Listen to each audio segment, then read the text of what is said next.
3000 vysaček.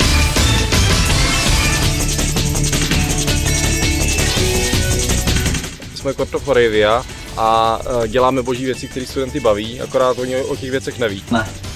Nevím celá. Tak jsme vymysleli tuhle kampaň, která se jmenuje Nejsem tu hraju. A spočívá to v tom, že jsme vytiskli 3000 takovýchhle vysaček, nerušiček, na kterých je z jedné strany napsaný Nejsem tu hraju a z druhé strany možno vstoupit. A během jednoho dne jsme roznesli na všechny brněnské koleje.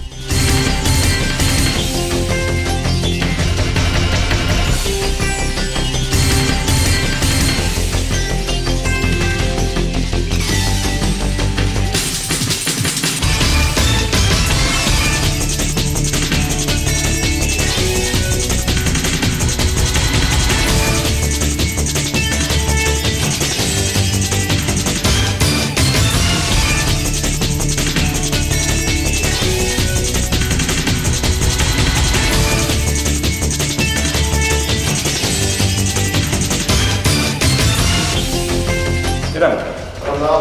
Kauferovi. Samozřejmě to není tak jednoduchý, ta kampaň byla relativně nákladná, tak jsme se rozhodli oslovit tiskárnu Poiré, která nám vyšla výrazně vstříc a za to, že jsme umístili jejich logo na ty vysačky, tak nám jich 3000 partnersky vytiskli.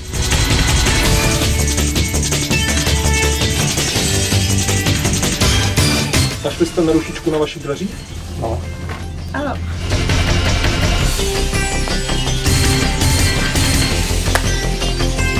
Studenti jsou naše hlavní cílová skupina. Jednak jsou hraví, jednak jim ty hry můžou něco dát, takže doufáme, že to ty studenty osloví a že se na webové stránky v roli.cz, když už jim visí na dveřích, kouknou.